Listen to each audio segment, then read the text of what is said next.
Alright, making this video a second time. Camera failure. Camera's getting old. Probably should switch to something other, some other brand and whatnot. But anyway, questions videos, yes. So, MarijaKov made just a very interesting, beautiful video. Answering the question, and Amanda's questions also, and asking for new questions. Very nice. And yes, it was all quite pleasant. I suppose I could play a little bit. This is really the funny part, actually. So I like this part. Exploitation of animals, oppression of women and children, promote breeding.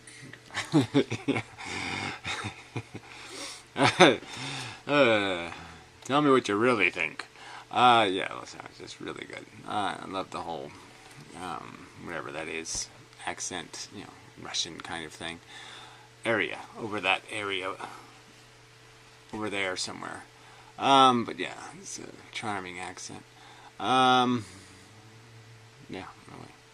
Anyway, so questions. Yeah, and then I have to do the plant guy again. Did eight more videos. It's about the whole God thing. God, and his super fantastic raincoat or something. Anyway, alright, so question number one. Considering how individuals of certain cultures' belief systems are championed for contributing to scientific and technical advance, how much, if any, credit should be given to those cultures' belief systems themselves for the mentioned scientific and technical contributions? Well,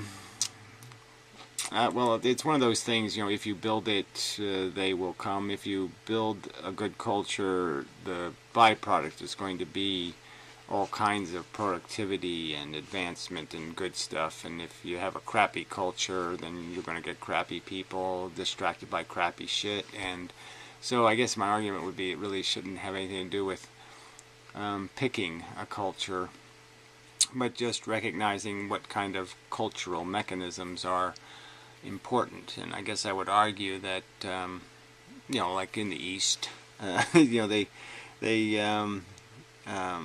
valued engineering, so a lot of people became engineers. People have skill levels, competency. Unfortunately, also value things like drinking, which is really bad. Drinking engineers, just kind of defeats the purpose. But yeah, I just don't know if a generic word about culture means much in any kind of contexts. I mean, you could argue that cultures driven by religion are retarded, and that's what they are. They've lost any capacity to create much productivity and to get much out of their citizens, except good prayer speech or something. And way too many kids and just being ignorant. So yeah, fuck that. But you can't really measure a culture just by how much it produces, I suppose, just because in the sense of you can have a culture that just enslaves people, and you'd almost argue that maybe Japan's a little bit like that now. A little bit monotonous, a little bit, just the gears turning. Not much personal value. Anyway, for a woman's reproductive rights advocate, so I'm just saying that yes, I suppose if you can find flaws in cultures, find them, and then I'm just saying you build culture scientifically, like methodically, like you understand that a certain amount of liberty is good, but also you need institutions to motivate people, to get the best out of people, to inspire people. Obviously, it's not a good idea to, create sports heroes and all this other kind of stuff, because then people just waste a lot of time trying to be sports heroes, and that's just silly and stupid. So, obviously, you need a culture that reveres productivity and not just exceptionalism. Being exceptionally big-eared is not a great thing. having exceptionally long eyelashes, not a great thing. Lots of things are not great, and we just seem to be glorifying the exceptionally meaningless and stupid. Our culture. Alright, for women's reproductive rights advocates, if it should be within a woman's reproductive rights to get an abortion, should it be within a woman's rights to give birth to children? Well, that in itself is a pretty interesting question, right? Making a life just seems like it's almost a bigger issue than squishing a fetus, But anyway, that is to say, should people, particularly men, be allowed to prevent pregnant women from having children? I've sort of spoken on this kind of subject before, but to me it's a contract, right? So if you're a man and you recklessly, without talking to the woman, just say, hey, let's fuck, baby, and she says, no, I think I've had enough to drink, so sure. And that's the extent of the relationship. Then it's the woman's, okay? It's all hers. So it all happens to her. It's all happening to her. It's all hers then. A man doesn't have a right to, retroactively say, I still own my sperm, and what it's doing now. And that's just bullshit. So, but clearly, and I'd say more often is the case, hopefully, men and women have some kind of conversation before they engage in this behavior that might create pregnancy, and they should have established rules or a contract for what's going to take place. And so if whatever's in that contract, I think, should be respected. So if a man makes it emphatically clear that he has no intention of being responsible for a living human being on earth, not only financially responsible, but he just doesn't want to create living things, and he has gotten agreement from the woman that if the methods of protection against that event fail and she ends up pregnant, that she's going to have an abortion, or there's going to be a procedure, of how to get rid of this problem or fix this problem, day after pills and this and that and that. And those are contracts. I'm just saying that, I think contracts have to be respected. I think women are grown-ups. They can, take responsibility for what they committed to, and they have no right to force a man to be a father if that's not what he intended to be. And she has an obligation, if part of the contract was you get an abortion, to have an abortion. But if there's no contract, then it's the woman's property. The man basically just trespassed and he's got no rights. How would you approach the issue of sex-selective abortion? I personally don't. I obviously don't like the idea of having kids. And if you're going to do it, though, and somehow you think you're going to do a better job if it's a certain sex, well, I don't know whether it makes any difference to me. But if it's just based on some sort of bigotry, then that's bullshit. But clearly, you got to think about the social impact, and you got to think about the welfare of the child, what's going to be in its best interest. So I guess I'm just saying it'd be the last thing, kind of, I would play a selective game with, and I'd be more concerned with its intelligence or its potential to get certain genetic diseases and all that stuff than I would be its sex. And I'm saying anybody who would probably be obsessed or find this a worthy reason to kill something, instead of end the pregnancy and start over, probably shouldn't be having kids, because it seems to me they're having kids for the wrong reason. They're all wrong reasons, but they're having kids for a very wrong reason. I guess I would argue. So in a sense it's a moot question, because it's kind of just points out that most people are incompetent to be having children in the first place. Could you say it is acceptable to have such procedures triggered by harmful culture performed just for the sake of someone never being born into suffering? Well, if it was for the sake of not being born into suffering, so your question's a little bit, it didn't survive translation very well, I guess. If you were preventing suffering, then I would say it almost doesn't matter what you do, if it's a likelihood that you will prevent suffering. Anyway, For wildlife diversity advocates, why is repopulation desirable if acts of imposing, allowing suffering like hunting are wrong? If diversity is desirable by appeal to nature, why is it unacceptable for nature to take its course and let certain species go extinct? Is there such a thing as ideal quotient of diversity, for lack of a better expression, that should be pursued somehow? Well, I'd say there's a minimum, so you could argue that I would defend things, in the short term. You got to have good drinking water. You have to have certain things. So there's a certain amount of biological, environmental function that needs to exist to filter the water, let's say. So you need some good critters to get that done, some good biology. And so that kind of thing has to be protected. But yes, every little crawly thing in the middle of the South American rainforest, no, I don't think you have to save every one of those, or every bacteria on Earth, or any of that kind of crap.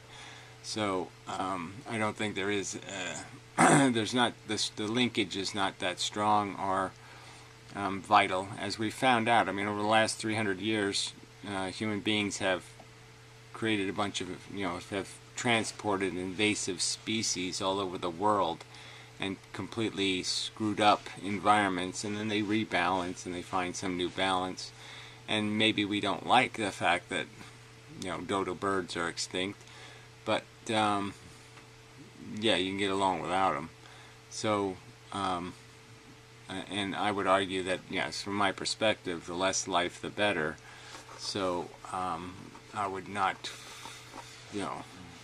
I don't even think as a practical matter nowadays it's all that much of a worry, because a lot of this stuff you can just keep alive in a sanctuary or in a zoo. And if you can't, then you can always just freeze it and keep its genetic code for the future. So if you need something, then you just make some in the future. If there's something valuable about them that you see something critical or necessary. But diversity for the sake of aesthetics is pretty much idiotic.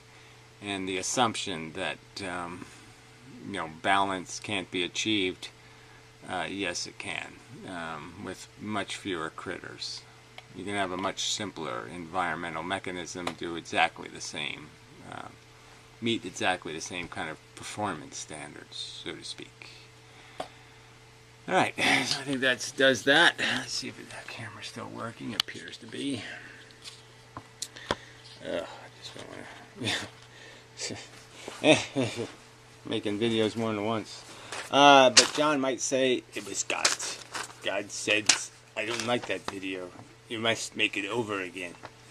But I don't. Who knows? So anyway, this conversation is a little bit pointless, because it's just really a conversation about this people and their, kind of fanatic, I think undeserved appreciation for religious theory as viable, rational, reasonable, acceptable, sensible, and it just doesn't win on any. It doesn't. I just can't imagine what the appeal is in a way, because there's just nothing about God that in any way appeals to me. I mean, there's just not one single thing about it that appeals to me. Nothing. An obnoxious, distant, non-communicative, brutal tyrant. I mean, what is there to love? I'm sorry. God doesn't even sing. He doesn't do anything. He doesn't do a damn thing. I mean, unless you, unless you say, talking very, very softly, so softly that you can't hear him, is a skill. He just doesn't have any talent that has any value to me whatsoever. But anyway, we'll get to some of that maybe. So anyway, this starts with the first question, which is this evasion of the right to die question. Where he basically says you have the right to die, blah, blah, blah, blah, blah. I point out that handing a woman a coat hanger is not saying she has a right to an abortion. So this is just bullshit. We know that technology can make a big difference in how graceful your exit will be, and people have an entitlement, just as people have an entitlement to use technology to make surgery more pleasant and bearable. People have a, to save their life. People have a right to expedite their death with the same technology and with the same efficiency. And it's just bullshit to do anything to hinder that right. And then he brings up Switzerland, and we know that these stupid laws don't mean anything. They don't have anything to do with the right to die, suicide. They just have the right to mitigate against some sort of extreme illnesses. It's just another bureaucracy. It just isn't going to, it's not practical or useful for most people. They can't really exercise that right themselves. They have to exercise it through a whole huge institution.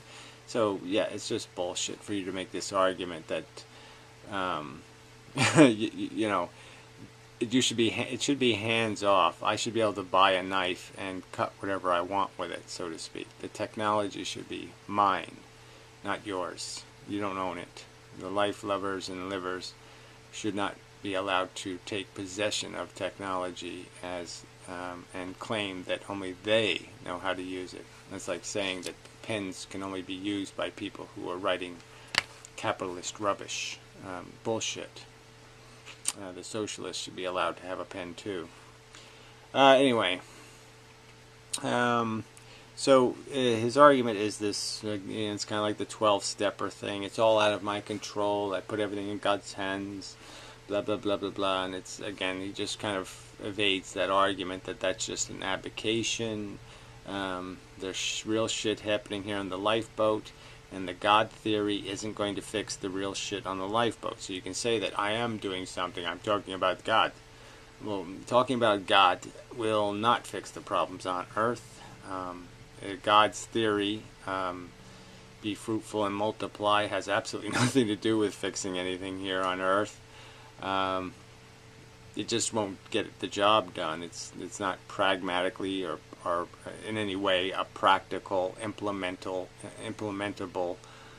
strategy. Most of the God-fearing people in the world are shitheads. I would say bigger shitheads, personally. Okay, teach, not force. Yeah, well, everybody's all for that.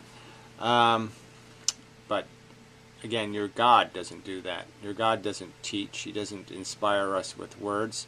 He basically threatens people, and he exercises those threats. He flooded the planet and killed everybody. He punished all women for eternity for the sins of Eve.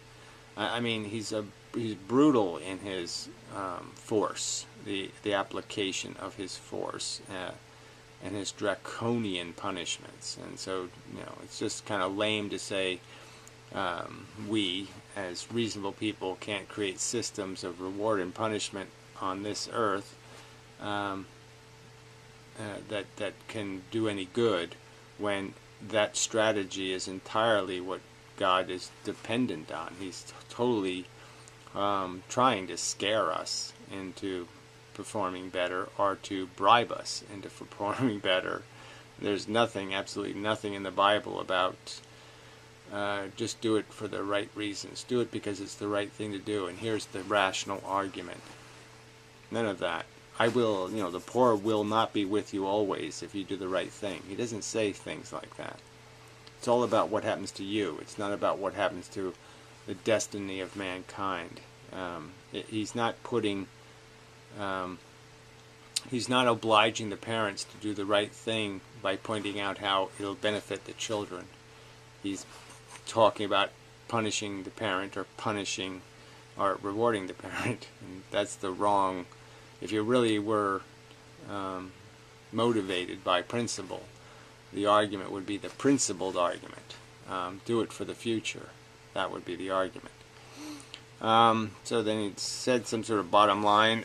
He doesn't have any children. It's not his problem because he didn't make children. And again, I've made this argument thousands of times, but it really doesn't matter. Having your own children doesn't change anything in terms of the real game we're playing.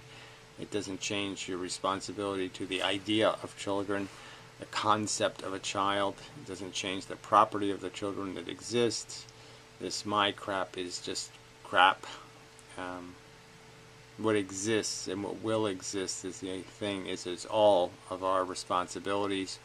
We are the past to the future, and we're going to make their bed, so to speak. The future will lie in the bed we make, and it really doesn't matter whether it has any of my personal genetic code in it or not. I mean, nothing could be more considered, in my opinion, more irrelevant than whether or not any of my cellular structure is, manifested in future generations. I could care not. All right. Rich or bad for different reasons. So again, he's just basically trying to put it that this thing that we're all sinners and all sins are the same. So if you step on it, they see a sign that says don't walk on the grass, and you walk on the grass, you're just as guilty as the guy who just raped the 96-year-old woman. It's just kind of this bullshit that the nature of our vice, our demonic despotism is all the same, because it's really not.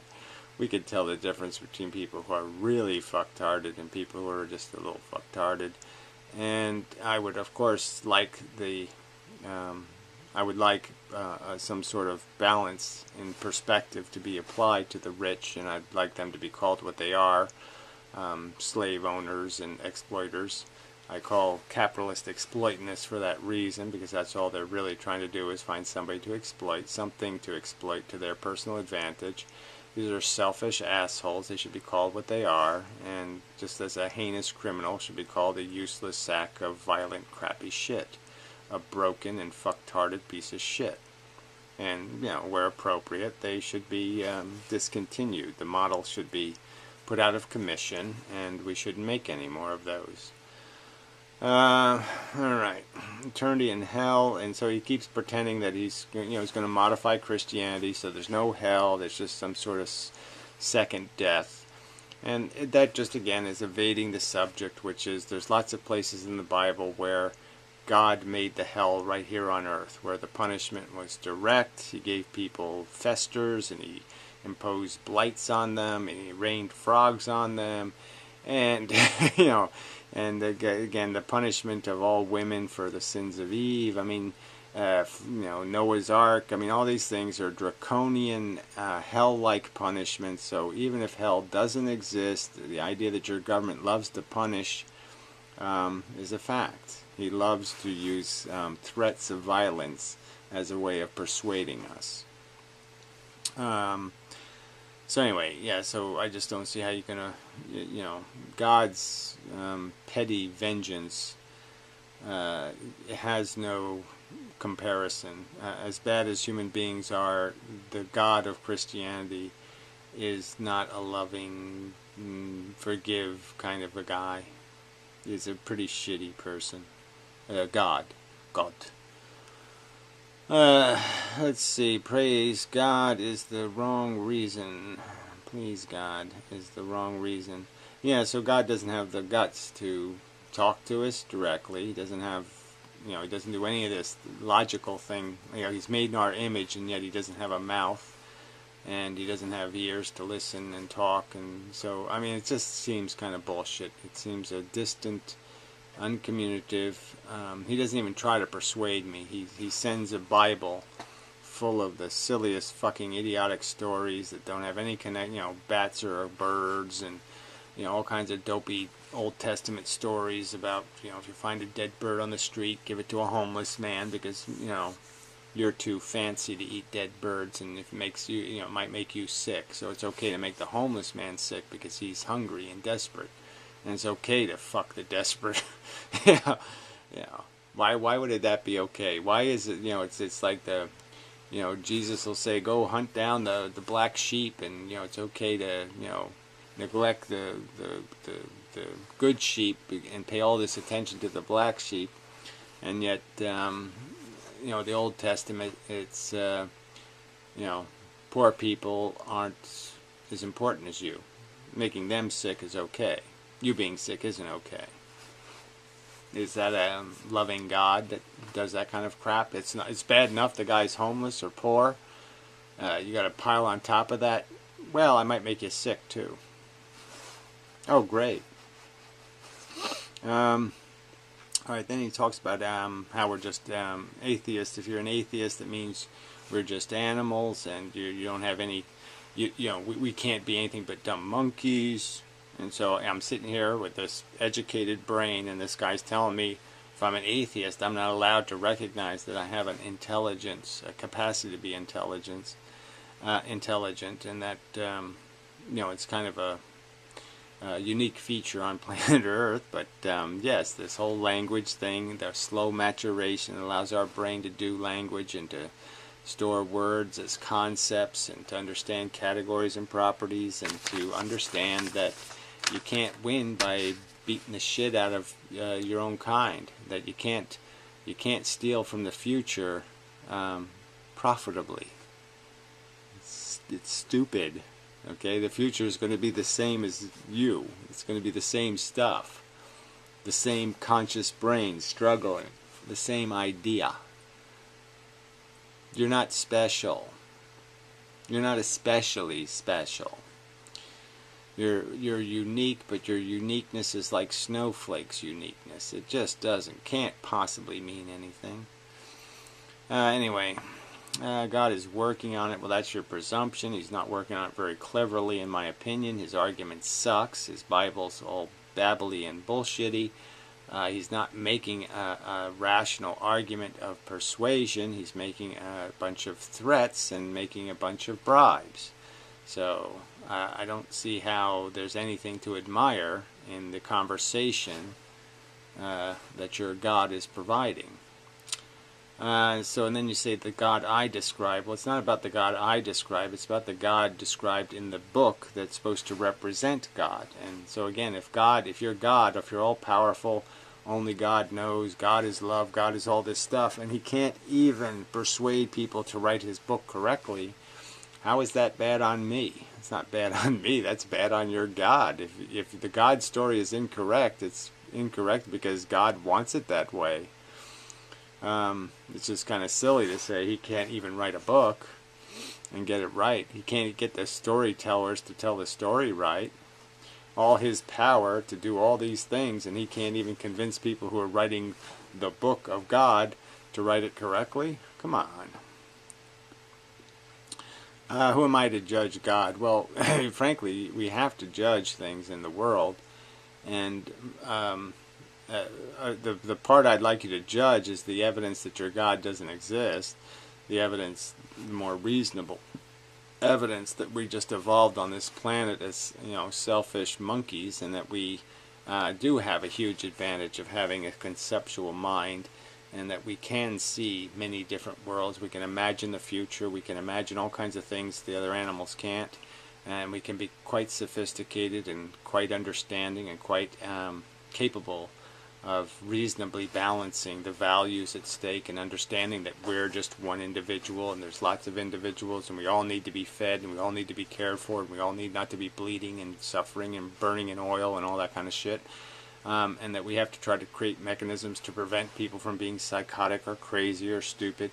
And we have to engineer all that stuff, and it's all on us because there's nobody else here to do it. We're the smartest people on the bus. We really need to be driving the bus. It's just that simple. There's no God to save the day. We have to do it. We have to check the tires. We have to make sure there's enough air in them. We have to do all this maintenance shit. We got to be the janitors. We got to clean this shit up. And God just gives people an excuse to evade the subject and to play some silly game that if I get a little water sprinkled on my head and I walk around saying I'm a sinner, and then I say forgive me every 15 minutes when I sin. I mean, that ain't going to save the world. This isn't what the human race needs to do a lot better than this, and God is not a performance enhancer. Okay, it really isn't. The people who believe in gods on this earth are not the high performers. Make justifications for I think it's just, again, just rationalizing away the truth, which is that God is a bitch, an asshole, a fucker, a cunt. I mean, this whole idea of punishing children for the crimes of the parent, when logically you should be doing it the other way around. The creator should be punished for his incompetence. He shouldn't be killing humans for being assholes. He should be having his own nutsack spanked for his arrogance and his incompetence. What's his role in this creation? I mean, we know that these things don't come from nowhere. I mean, rotten kids aren't born, really. They are made by rotten parenting. And God's been a lousy parent. He's been a lousy leader, a lousy guide, a lousy role model. His role model in his Bible was horrible. Punish the children for the crimes of the parent. Don't communicate. Don't even try to do this. Forgive 7 times, 70 times. Where did he do that with Adam and Eve? He didn't forgive once. A draconian punishment for a minor crime. The whole thing is just silly. What do we have these erect penises for? And the whole fantasies in our head. Did we do any of that? I didn't create any of that stuff. I didn't sit here and say, I'm going to make myself have sexual fantasies or do that. No, that's his creation. It's not my fault. He should be beating the shit out of himself. He should be in the woodshed getting spanked, not us. We're the victims of his creation. I mean, you just got it so wrong to think somehow we are the people. We are the ones who spoiled it. No, I didn't spoil nothing. Fuck that. This fucking party was going the wrong way long before I showed up. Anyway. Then he talks about loving all people, and it's like, oh, fuck that. People are ideas, and you really can't separate those things, and ideas end up being actions in the world, and those actions end up being horribly exploitive and destructive and harmful and awful. There's no reason to love the rapist. There's no reason to love the capitalist. There's no reason to love the inheritance wealther who has no humility. There's no reason to love all these assholes. There's every reason to call them what they are, really crappy occupants of the lifeboat. And, you know, if we really do have to dispose of some extra weight, they're probably the things we should be disposing of, because they're starving the rest of us. They're killing us with their greed and their sloppy, inconsiderate, and unethical behavior. Their recklessness makes life much more burdensome and much more unpleasant than it needs to be. They're just noise makers. They're tire flatteners. They don't do anything to make anything work. They just break. They're just breakers, and they should be broken. All right. Yeah. Fuck love. Anyway, I don't even know what that means anyway. I don't really. The whole love thing is kind of not a very useful word in my vocabulary, frankly. Anyway, so looks like it's still working. So it looks like we have a successful video. So I won't push my luck, and I'll say thank you very much. Yeah, I just don't. I'm just saying, like I said, it seems you're a reasonable person. You can kind of understand. I mean, I think you do know that we evolved, and but I don't really know why you need God. Like I said, I'm conceding that okay, you do, but yeah, I just don't. You know, it just seems rather. I guess that I'd call that the injury is the fact that you need God. But I'd almost call it an insult for you to argue that, well, I'm going to argue for God. Because I think you know that, come on. That's not what the world needs. People believing in God is not going to fix the problem on this planet. It's not gonna, no. We need better than God's. Created in the image of rotten men. And that's all they really are, come on. They're just misogynist assholes. Big egoed, dictators. It's very unimpressive monsters, these gods. Anyway, till next time and such.